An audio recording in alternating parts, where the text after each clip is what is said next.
Okay, let's unpack this. We got a request, and we're definitely diving deep today into a new gadget, the Amazon Echo Pop. Yeah, that's right. We've gathered, the specs, expert reviews, all that stuff. Exactly. So we can give you a really clear picture of this latest Alexa speaker. Our mission basically is to give you the full rundown, what it is, how it performs, is it worth it for you? Right. Think of it as your cheat sheet. We've sifted through everything to pull out the key stuff, what makes this little speaker interesting, why it's making waves now. Okay, so first things first, for anyone maybe not familiar, what is the Amazon Echo Pop? So fundamentally, is Amazon's newest smart speaker. It's their most budget-friendly one that has Alexa built right in, Budget friendly is always interesting. for sure. And the first thing you'll probably notice is the design. It's different from the Echo Dot, the usual sphere shape. This one's got this like half sphere look. Yeah, I saw that. It definitely stands out a bit more. Kind of cool. And it Eh, comes in colors too, right? Absolutely. You've got options. There's glacier white, charcoal, and then a couple of more vibrant ones, lavender bloom and midnight teal. Nice. So a bit of personality there. Helps it fit into different rooms, different styles. Right. So new design, some colors. When did this actually come out? And what are we talking price-wise? What's the hit to the wallet? It launched back in May 2023. Now, the official list price on Amazon.com here in the US is $39.99. Okay, 40 bucks. But, and this is important with Amazon, it goes on sale. Yeah. A lot. We've seen it down around like $24.99. Wow, that's a big drop. It really is. So you definitely want to keep an eye on those today's deals if you're thinking about grabbing one. That $40 price isn't always what you'll pay. Good tip. Definitely watch for sales. Now, it looks small. How compact are we actually talking here? Oh yeah, it's designed to be tiny. Really easy to fit into small spaces. Think nightstands, bookshelves, maybe a dorm room. Okay. Dimension-wise, it's roughly 3.9 inches wide, 3.3 deep, and 3.6 tall. And super light, just under 7 ounces. You can pretty much tuck it anywhere. So it won't take up much space at all. Oh. What about the build, the feel of it? Well, the front part, where the speaker is, that's covered in fabric. Gives it a softer look. Okay. And up top, instead of the full light ring you see on the Echo Dot, Yeah. the Pop has this thinner light bar. It just lights up when Alexa's listening or, processing. A bit more subtle then. Yeah, exactly. Yeah. A bit more understated. And controls, what buttons are actually on the device itself. You've got the standard 3 up top, volume up, volume down, and the microphone mute button for privacy. Right, the mute button is key. Definitely. One thing it doesn't have, though, compared to some other Echoes, is that physical action button. Ah, okay. Is that a big deal? Probably not for most people's everyday use. Yeah. But, it's a difference. Gotcha. And power, are we talking USB-C finally, or? Unfortunately, no. It's still using one of Amazon's own proprietary power plugs. Plugs right into the back. Ah, okay, so you got to keep track of that specific adapter. Yeah, exactly. USB-C would have been nice, for sure. More convenient. Agreed. Okay, let's get to the core of it, the sound. How does this little Echo Pop actually sound? Well, considering the price and, frankly, the size, the consensus seems to be it sounds pretty decent. Mm-hmm. It has a 1.95-inch speaker inside, front firing, and it supports lossless high-definition audio. Okay, decent for what, though? Like background music, podcasts? Got it, that sort of thing. Yeah. Listening to music casually, catching up on podcasts, hearing Alexa's answers. In a small to medium-sized room, reviewers say it does a respectable job. But what if you crank it up? If you want some party vibes? Well, that's where you hit the limits. It performs best at, say, moderate volumes, like 40 to 70% maybe. Mm-hmm. The bass isn't very powerful, so if you love really bass-heavy music, this probably isn't the speaker for you. It's just physically limited there. And distortion. Does it get messy at high volumes? Some reviews mention that, yeah. If you push it too close to max volume, you can start to hear some distortion creeping in. Okay, so keep it reasonable. How does it stack up against the Echo Dot, sound-wise? Because the Dot isn't that much more expensive. That's the interesting part. Some reviewers actually felt the sound was quite comparable to the 5th-gen Echo Dot, even though the Pop speaker is slightly larger, technically. Huh. So not a huge sacrifice in sound for the lower price, maybe? It seems like it holds its own surprisingly well in that comparison, yeah. Yeah. For the money, the audio seems pretty solid. Good to know. Now, obviously, it's an Echo, so Alexa. What smart features are packed into the Pop? Is it the full Alexa experience? Oh, yeah, absolutely. You get the full suite of Alexa capabilities. Playing music from, Amazon Music, Spotify, Apple Music, setting timers, alarms, asking questions, controlling compatible smart home gear, making calls. all the standard stuff. Any upgrades or new tech inside for Alexa? It does have Amazon's newer AZ2 Neural Edge processor. What does that mean in practice? Well, it allows for faster processing of some common voice commands right there on the device itself instead of always going to the cloud. So certain requests might feel a little snappier, a bit quicker response time. Faster Alexa is always good. Yeah. And smart home control, how does it handle that? Pretty well equipped there. Yeah. You can control compatible devices using your voice, obviously, or through the Alexa app.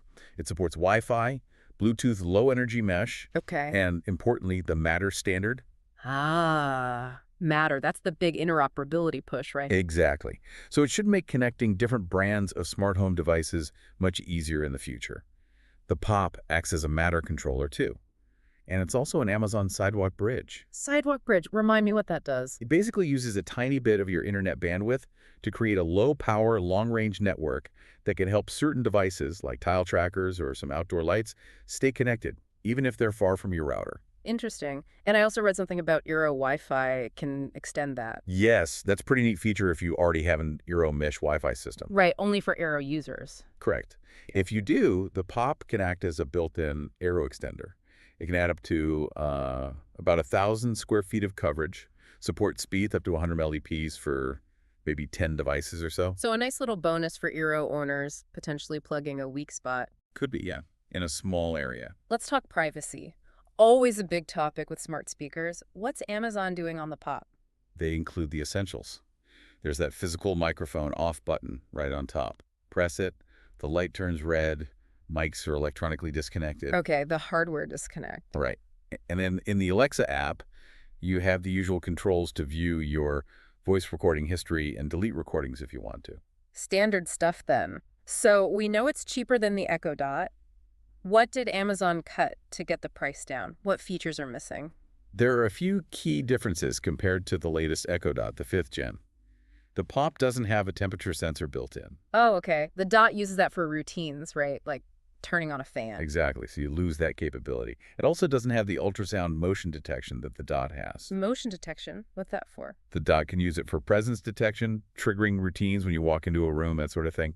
Pop doesn't have it. Gotcha. Any others? Yeah, the tap gesture is more limited. On the Dot, you can tap to snooze alarms and pause or resume music. On the Pop, tapping only works for snoozing alarms. Okay. And maybe the biggest one for some people. No 3.5mm audio output jack. You can't physically plug it into a bigger speaker system. That could be a deal breaker for some setups. And no clock version either. Nope. Unlike the Dot, which has a version with an LED clock display, the Pop is just the speaker. No clock option. Okay, so quite a few little things trimmed off there. Temperature sensor, motion, audio jack, clock. Definitely trade-offs for the lower price. For sure. You have to weigh if those features matter to you. Right. So what are actual customers saying? People who've bought it, used it. What's the feedback on Amazon, for example? Looking through the reviews, a lot of people are genuinely pleased, especially with the sound quality for the price and size. You see words like full and rich pop up, which is maybe surprising for something so small. Yeah, that's good to hear. Easy setup is mentioned constantly. People find it really simple to get going, and the compact design gets a lot of praise, how it just fits anywhere. Makes sense. Generally, it's seen as really good value, particularly for someone maybe getting their first Alexa device. Music playback seems to be a very popular use. Any negatives from customers? There is some mixed feedback sometimes on Alexa's responsiveness. Not universally, but some users mention occasional hiccups with hearing or understanding commands. Okay, so mostly positive, especially on sound for price and ease of use, but maybe some occasional Alexa quirks. What about the tech experts, the reviewers? What's their overall take? The experts generally position it as, a solid, budget-friendly gateway into the Alexa ecosystem. They often highlight the design, calling it fun, cute, a nice change. They like the look too, then. Seems so. Yeah. Performance is generally called decent or adequate for the price point, good for voice commands, casual listening in smaller rooms. But, I sense a but. But yeah, they definitely point out those missing features compared to the Dot. And that makes the value proposition a bit debatable for some reviewers, especially when the Dot isn't that much more expensive, particularly during sales. So, is the saving really worth the trade-offs? That's the question they raise. And like the customers, they note the sound is good for the money, but not amazing. And they also mention that potential for distortion at high volumes. Okay, so putting it all together, customer views, expert opinions, the specs, What's our final analysis? What's the so what for someone listening? Well, look, if you're just starting out with smart speakers, or maybe you need a really basic Alexa point for a small room like a bathroom or a kid's room, the Echo Pop is a really compelling choice, especially if you snag it on sale for like 25 bucks. Yeah, at that price, it's almost an impulse buy. Pretty much. And the design is a genuine plus if you're tired of the usual speaker look and want something a bit more stylish, maybe more colorful. But there's that flip side. There is. If those extra features on the Echo Dot, the temperature sensor for routines, the motion detection, slightly better sound perhaps, that audio jack, if those appeal to you, then spending the extra $10 or $15 for the Dot might actually be the smarter long-term investment. Makes sense. Depends on your priorities. And the Aero thing. The Aero Extender feature is cool, but it's niche, right? It's only relevant if you already have an Aero system. It's a bonus, not really a primary reason to buy the Pop over anything else. Good summary. It really boils down to, do you want the absolute cheapest entry with a fun design, or do you want a few more potentially useful features for a little extra cash? That's pretty much it. Okay, so if someone's listened to all this and thinks, yeah, the Pop sounds right for me, where can they get it? We're talking U.S. availability here. Easiest place is Amazon.com, naturally. And just to make it super simple for you, we've put the direct product link right there in the description of this deep dive. Perfect. One click and you're there. Yeah, takes you straight to the U.S. Amazon listing. And like we said, the list price is $39.99 as we record this, but always check for deals. Amazon's pricing can change fast. Always check the deals. Good advice. Okay, so wrapping this up then. What does this all mean for you, the listener? Well, the Amazon Echo Pop offers you a pretty affordable, kind of stylish way to get Alexa into your home.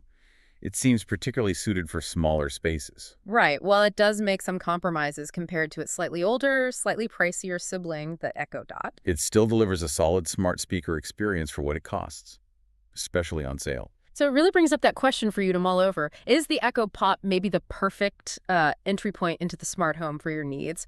Or do those features it leaves out make the Echo Dot a better bet for you? Yeah, think about where you'd put it, what you'd mostly use it for. Music, timers, smart home control. That helps decide if the Pop's feature set is enough. Absolutely. Well, thank you so much for diving deep with us on the Echo Pop today. We hope this breakdown was helpful for you. Yeah, hope you got a good sense of it. And hey, if you found this useful, maybe consider subscribing to the channel. We do these deep dives regularly on all sorts of tech. And just a reminder, that link to check out the Echo Pop for yourself on Amazon is waiting for you down in the description. Please do give us a like if you enjoyed this analysis, and hitting that notification bell means you won't miss our next one. We really appreciate you spending your time with us. We hope you found this informative, and we're looking forward to exploring another interesting topic with you next time. Thanks for being here.